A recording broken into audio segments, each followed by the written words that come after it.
咗咯，係咁啊，擺到明係咩啊？做賊心虛啊！啊！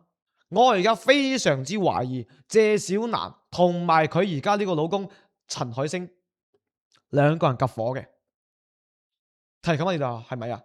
啊！佢一聽到陳海星個名啊，即時就成個人好驚青、好慌神、好心虛噶啦，匆匆忙忙就斷線，逃避回答所有問題，足以證明佢哋兩個人心入面有屎，肯定就係張文斌出事之前就已經識噶啦。你睇咁啊？你哋覺得華哥分析呢件事有冇道理？即係我覺得成件事成件嘅嗰個所謂嘅騷擾又好，勒索事件又好，有冇可能根本就係兩個人一早就已經串通好嘅一個圈套呢？係嘛？嚟，阿榮，你哋暫時幫我屏蔽咗阿謝小楠所有嘅信號唔好俾佢偷聽到我哋直播間所講嘢，真係十分之奇怪，係嘛？即係我覺得呢成件事邏輯根本就唔通嘅。你阿榮幫我將阿張文斌拉到上咪先，我再問下佢先。係啊，要查清我呢個女人嘅，肯定要查嘅。你係咁啊，我哋未點關注，點關注吓，未點關注，我要點關注啊！繼續幫華哥點讚。喂，張生啊，張生聽唔聽到？喂，而家就講真，而家張生而家就得我哋兩個人啦。嗱，就得我哋兩個人。老老實實講，當年你有冇同你嗰個女 partner、女伙伴，你哋兩個人之間究竟有冇嗰啲你老婆話嘅曖昧不清嘅關係有冇啊？我同我嗰個女合夥人純粹係商業嘅合作嚟㗎咋，我哋啲關係真係好純正嘅，我連佢手指尾我都未掂過一下啦。不過你話真係要講呢啲嘅話，就有一次我喉嚨痛咧，係因為我嗰個時候咧，我開會開咗成個月啦，每日都開會，每日都講嘢，講到話我喉嚨痛到我每日喺度咳。所以咧，我覺得嗰個合夥人咧，佢好好人，佢即刻咧就叫人整咗一碗嗰個叫做冰糖雪梨糖水俾我潤下喉。我諗住咁係同事之間嘅關心咯。咁啱好咧，撞正阿謝小楠咧就嚟到公司，佢一眼見到呢個場面嘅時候，即刻黑晒面，當場就發晒爛渣，一口咬定我同呢個女合夥伴有路。喺公司喺度嘈，由嗰日開始咧，佢成隻咧咁啊癲雞咁夾住我，一查夜查。我屙到尿啊！上個廁所佢都以為我去偷食噶，去同人哋傾偈啊！你一個煩唔煩啊嗱？即係你意思即係話佢撞到嘅嗰個場面，只不過係個誤會嚟嘅啫。咁由嗰次之後咧，佢成個就變到疑神疑鬼喺度 hold 住你，係咪啊？係。咁我再想問你張生啊，咁當年你同佢口頭約定出咗嚟之後，你哋復婚？你嗰啲資產咧，譬如話兩個車車啊房啊50萬啊，係暫時交俾佢保管嘅，係嘛？係。咁我問你，當初有冇簽埋嗰啲書面嘅協議，或者留低嗰啲相對嘅憑證啊證據嗰啲有冇啊？冇啊！嗰陣時佢係我老婆嚟噶，我邊會諗到兩公婆會計較咁多嘢噶嘛？口頭傾數咯，傾掂佢咯。我有乜要諗埋簽埋嗰啲白紙黑字啊？好啦，你係出於完全信任佢嘅。我係信任佢啊，結果佢而家反住豬頭就係屎啊！仲有啊，仲有咩？阿傑真係我親生骨肉嚟噶，而家我要同我個仔聯繫，佢唔肯俾我同佢聯繫傾電話。我一提到搵我個仔，佢即刻當口當面同我講粗口啊！佢話我食屎狗，話我賤人嚟噶，乜嘢都鬧晒出嚟。我話你俾咗你係我俾咗你係我嘅話，阿華哥。你除咗去上門去纏住佢，你仲有咩辦法去對付佢啊？我係逼到咁先至冇辦法去做呢啲咁嘅嘢噶咋。明白。華哥講真，真係十分之理解你嘅心情嘅。咁我慢慢一步一步咁問下你先。咁你同謝小楠同居相處嘅時候，有冇發現佢嗰啲唔對路即係反常啊、唔正常、唔對路嗰啲舉動有冇啊？因為咁嘅，因為阿張生我而家嚴重懷疑。當年公司嘅數目出現漏洞呢，我覺得係人為刻意製造嘅。刻意？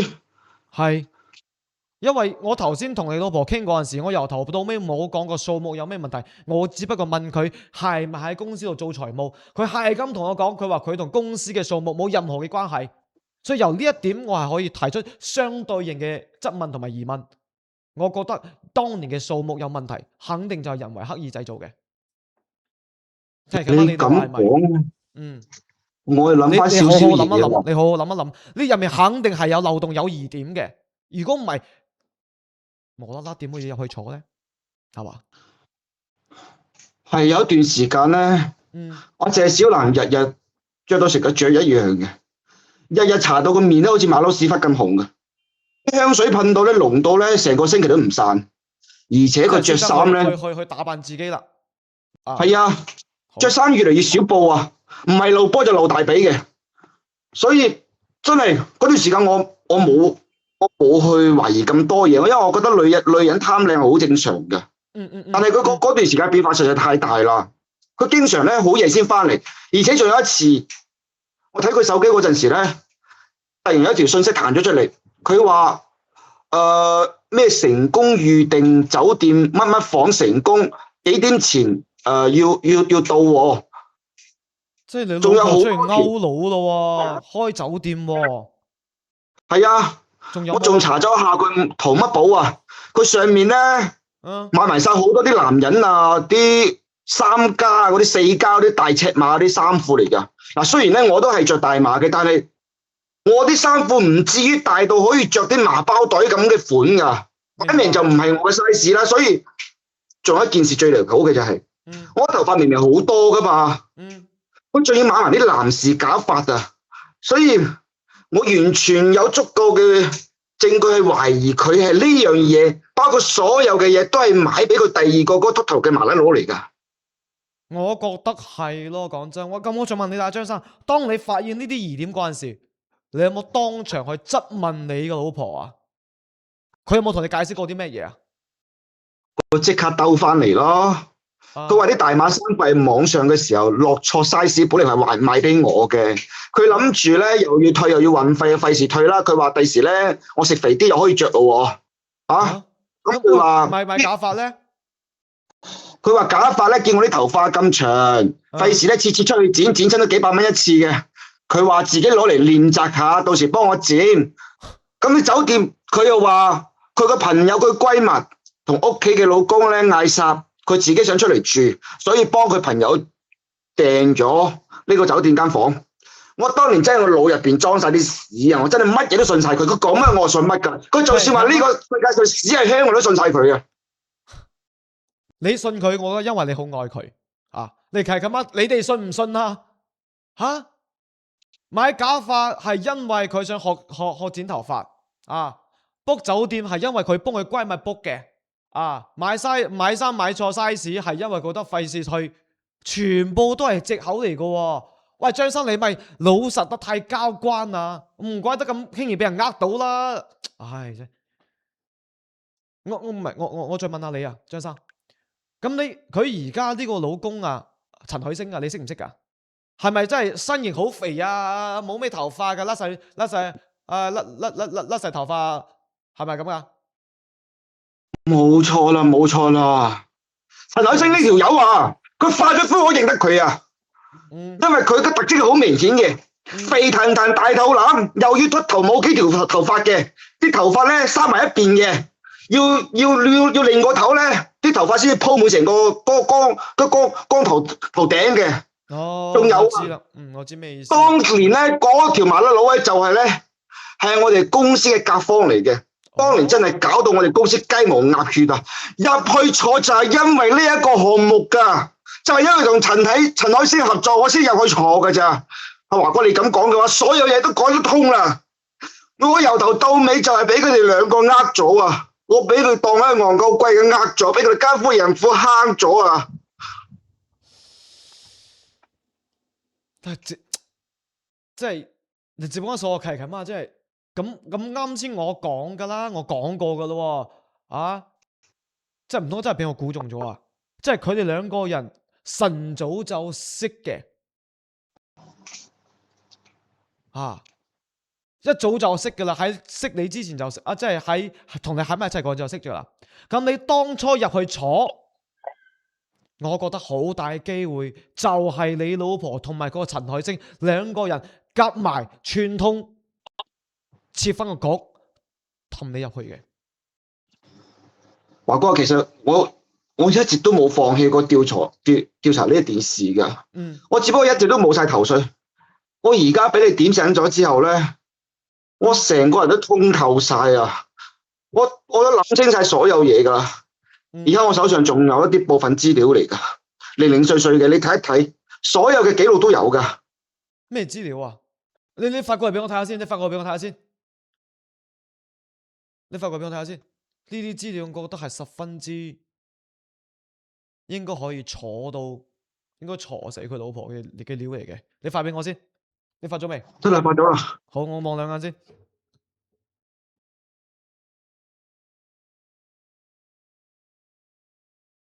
好，明白。係，我會張生，我同你講，我會攞住呢啲資料聯繫你前妻噶啦，好冇？嗱，你先落去休息下先，等陣我有啲咩需要你協助嘅，你再上嚟，好冇？張生啊，阿助理啊，幫我打開阿謝小楠個麥，幫我打開個麥。喂，謝小楠，華哥，我而家手頭上有非常之完整嘅證據鏈。第一份資料證實咗，你同陳海星係張文斌公司出事之前就已經識噶啦。陳海星係當年合作項目嘅甲方，你哋兩個人長期存在大額資金嘅往來，呢件事我想問下你點解釋？呢個第一。第二，張文斌係傑仔嘅親生老豆，享有法定嘅探視權，你冇任何權利去阻止。第三，當年張文斌將全部嘅資產轉晒俾你，初衷係臨時託管，係等你張文斌出咗嚟之後，你哋兩個人復婚，保障你同個仔嘅生活。第四，當年間公司陷入危機，張文斌入咗去，背後全程係陳海星出謀劃策嘅。你哋兩個人，謝小楠同埋陳海星兩個人夾埋起身，侵佔張文斌名下全部財產。我唔該你解釋下。華哥，你都講咗，你冇信佢啦。佢手頭上嗰啲咧，只不過係好片面嘅資料嚟噶。佢講嗰啲嘢全部都係假噶。你要知道，當年所有嘅嗰啲咩財產係張文斌佢主動送俾我噶喎。當時佢仲話係因為佢覺得對唔住我同個仔，所以俾我嘅補償噶。兼且佢自己都知道佢入咗去之後咧，佢都想咧唔好影響個仔喺佢心目中嘅形象噶嘛，係咪先？如果唔係嘅話，到時個仔可能我嫌佢係奸膽唔認佢噶。咁所以我都特登即係佢叫我咧冇話俾個仔知，佢去走去做坐監等呢樣嘢，咁我都已經信守諾言啦。我對個仔講，我話咧你老豆去出國做嘢㗎，點係一個好好嘅老豆嚟㗎。我冇講過衰嘢㗎喎。你要諗下，我一個女人仔自己帶住個細佬哥，我壓力好大㗎。華哥，你體諒下我好唔好啊？所以我真係冇辦法，我先至同阿星咧行埋一齊㗎咋。兼且我都講咗啦，阿星對我個仔真係好好噶，親生仔咁好噶。其實我而家我冇咩要求，我就係想咧可以安安樂樂咁樣過埋下一世，養大個仔咁就得噶啦。所以唔該你啦，幫我勸下張文斌，唔好再嚟打攪我而家平靜嘅生活，好唔好啊？為咗個仔着想，佢都唔應該嚟騷擾我。我想知張文斌應該體諒啲乜嘢？體諒啲勾佬啊？好，既然你咁講嘛，你話你有道理。你又話阿張文斌亂噏24，咁我而家即時同連阿張生上嚟，你哋兩個人三口六面喺直播間度講清楚。你阿榮打開張生個咪。張生，張生你講。係。你哋謝小楠，華哥上個廁所，你講住先啊。謝小楠，你真係反骨無情噶喎！你呢個女人到咗呢時咁嘅地步，你仲使度賴死唔認啊？我話俾你知啊，我手上揸晒所有全部房產、車輛過戶嘅交易嘅記錄，白紙黑字啊！我前腳入去冇幾耐嘅咋，2套市區嘅屋，嗰把奔馳車，後腳你就即刻賤價賣咗俾人哋啊！而呢一個買入嘅人咧，唔係你乜嘢債主，就係你而家呢個契家佬，晚晚攬住佢瞓覺呢個肥禿老嘢陳海星啊！呢一單嘢你唔使抵賴啦。你自己都知道啊，你自己公司啊爭咗咁大筆外債噶啦吓，如果我唔賣咗名下嗰啲嘢啊，點幫你抵債啊？我都係為你着想噶喎，你今時今日啊，你又咁樣話我，你有冇搞錯啊你？啊！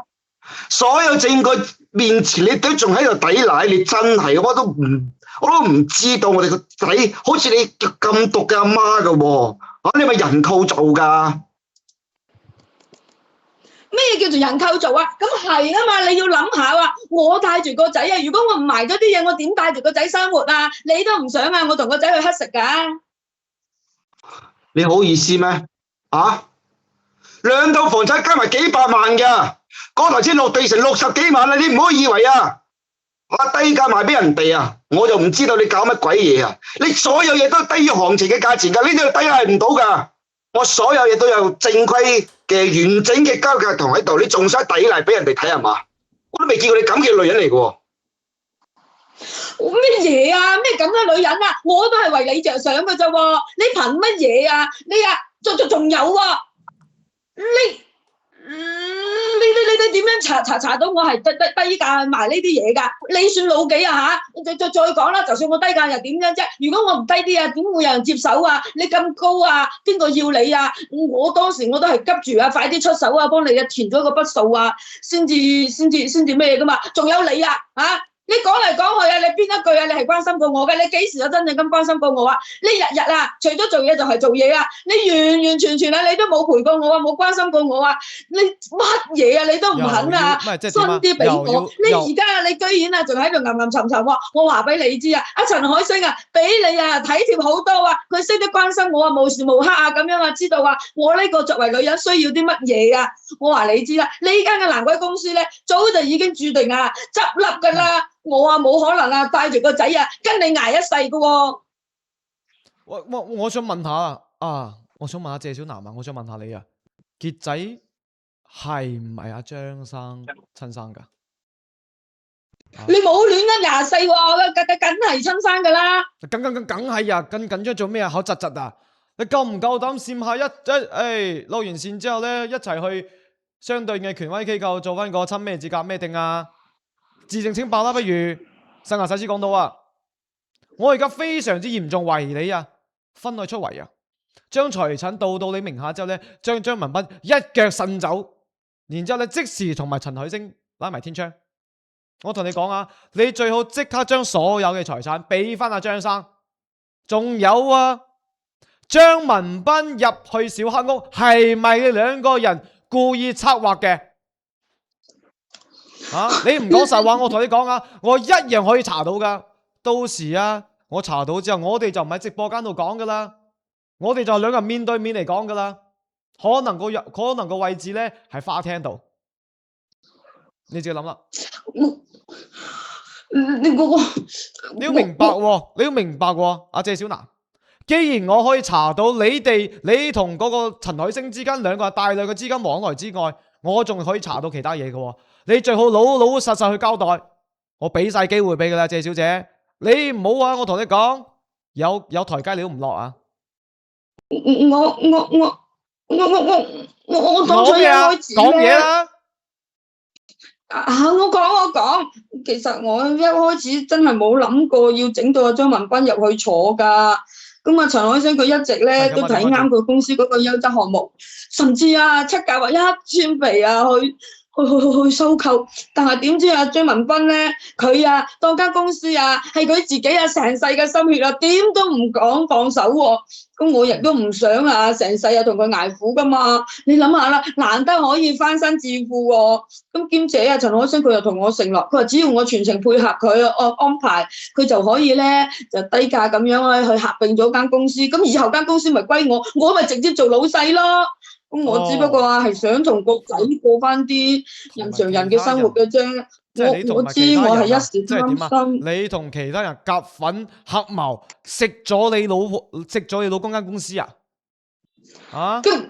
咁間公司啊，以後都係我個仔噶嘛，我個仔咪佢個仔，咁以後又咪佢嘅，有乜所謂喎？係咪先？咁只不過係佢乜嘢啊都攬喺上手嗰度啊，咁不如啊我自己作主。咁我知我係一時咧貪心做錯嘢，所以我華哥我求下你啦，手下留情你俾一次咧，我改個自身嘅生活啦，求下你啦，我隻仔仲咁細。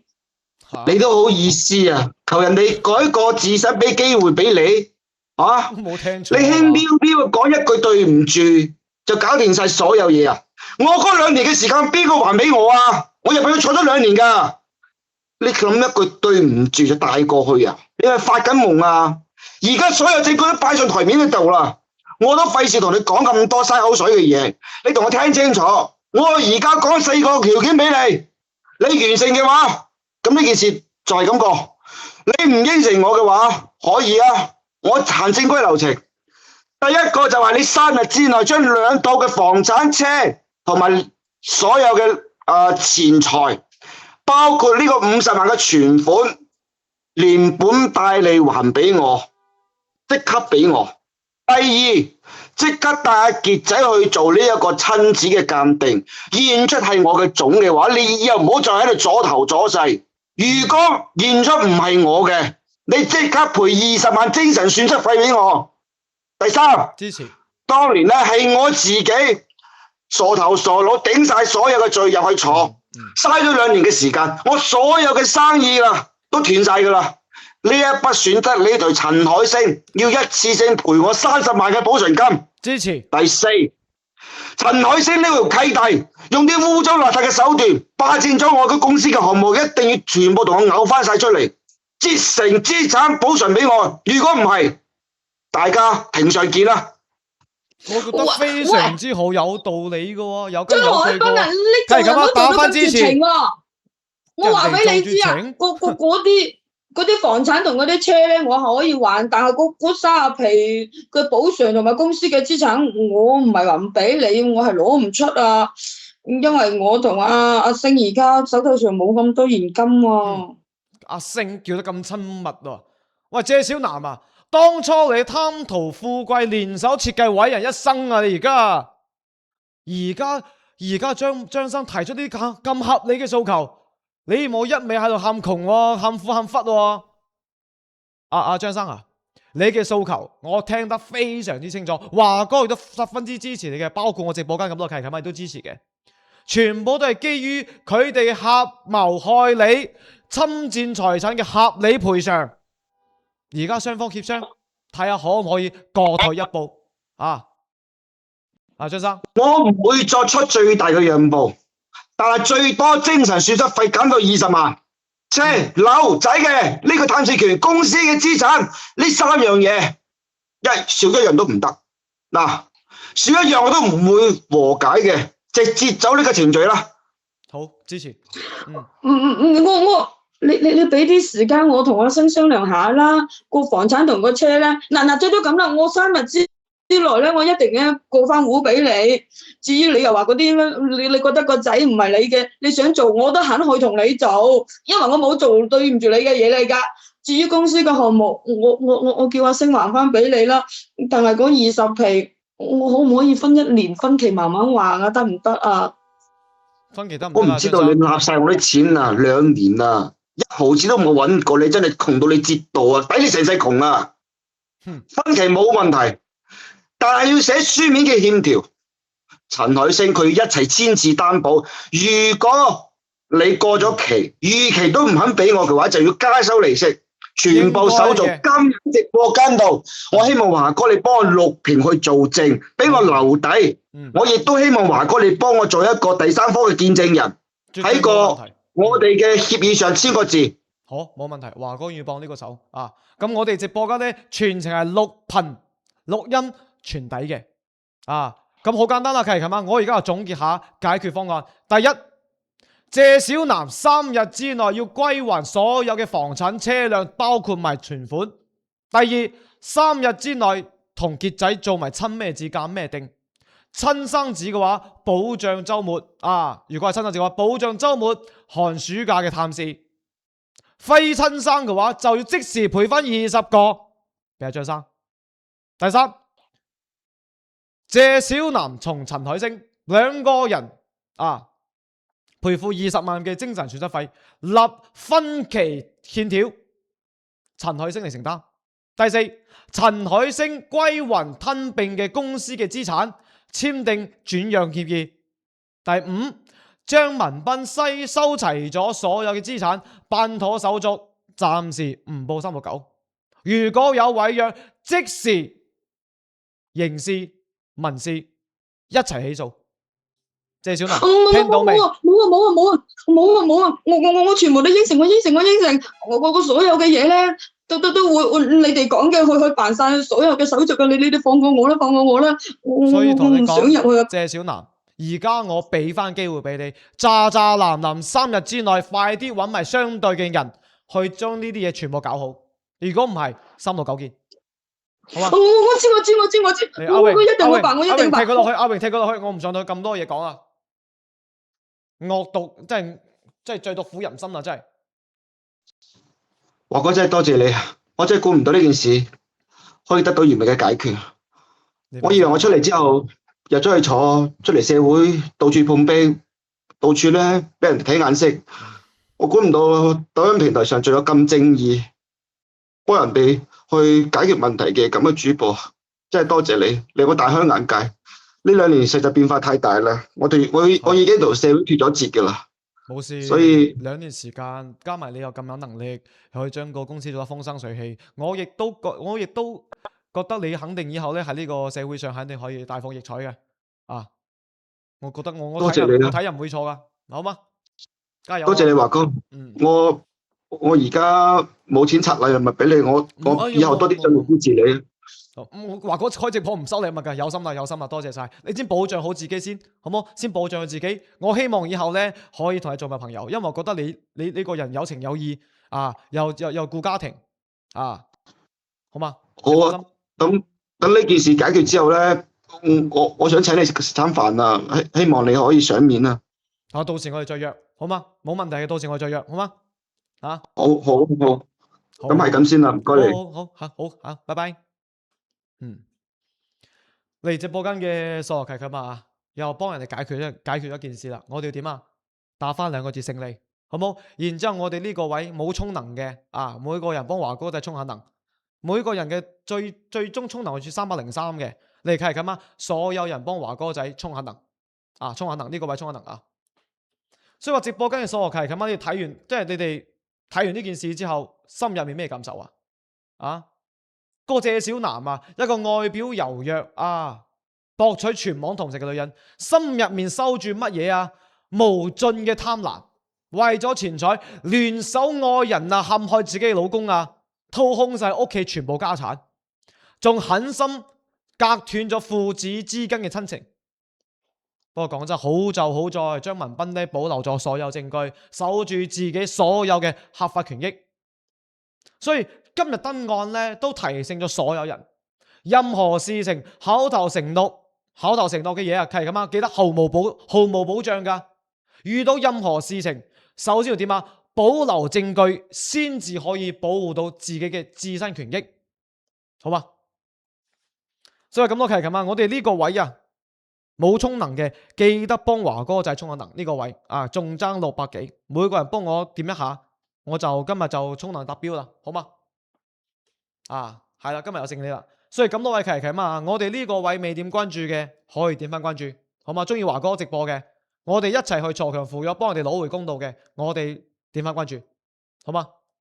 啊，咁係咁啊，今日我哋直播就到呢度就結束咯喎，所以咧係咁啊，係咯，聽日嘅9點，聽日星期四，華哥咧我要請翻1日假，因為我要帶我個仔去醫院去 check 一 check 過敏源，所以係咁啊，聽日咧華哥請翻1日假，批准嘅話打翻個批准，好嘛？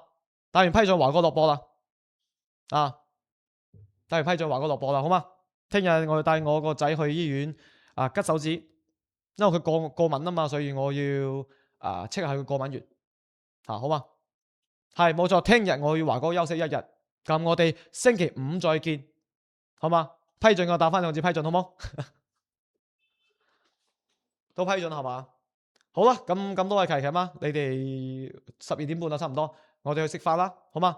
可以係嘛 ？OK，咁星期5見啦喎，星期5嘅9點55分我哋再見，下播啦，再見，拜拜。